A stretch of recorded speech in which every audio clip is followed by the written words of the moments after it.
Bon, la sitar, on commence à comprendre un peu comment ça marche. Alors, je vous explique ce que j'ai compris. Là, j'ai enlevé les cordes du dessus. Alors, les cordes, comment ça marche?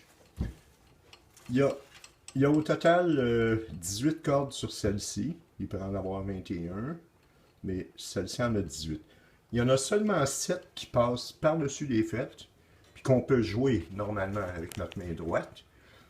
Puis en dessous, dans le cas de la mienne, il y a 11 cordes qu'on appelle les cordes sympathiques.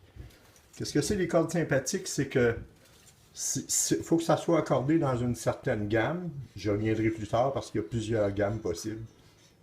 Orientale ou occidentale, enfin.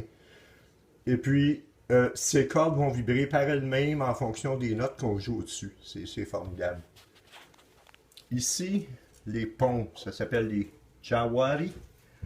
Ça, c'est celui des 7 cordes qu'on peut jouer par-dessus les frettes. Vous voyez la courbe? Il y a des fentes ici pour les cordes. Il y a une courbe dessus qui est ajoutée pour toucher aux cordes. Alors, c'est ça qui donne le fameux petit... le frisage, le buzz de fret. Ici, c'est le petit jawari pour les 11 cordes sympathiques. Alors, ce que je fais pour comprendre, je ne sais pas encore comment l'accorder. Je commence à avoir une idée. Euh, j'ai commencé à polir les frettes ici.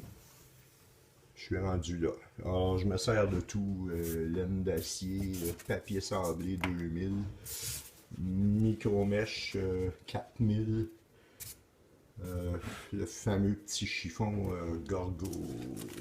Gorgomite ici qui fait des miracles en passant pour les frettes de guitare, puis les touches, ça polit, ça nettoie, tout, vraiment tout. Ici, ça, c'est pour insérer les cordes sympathiques.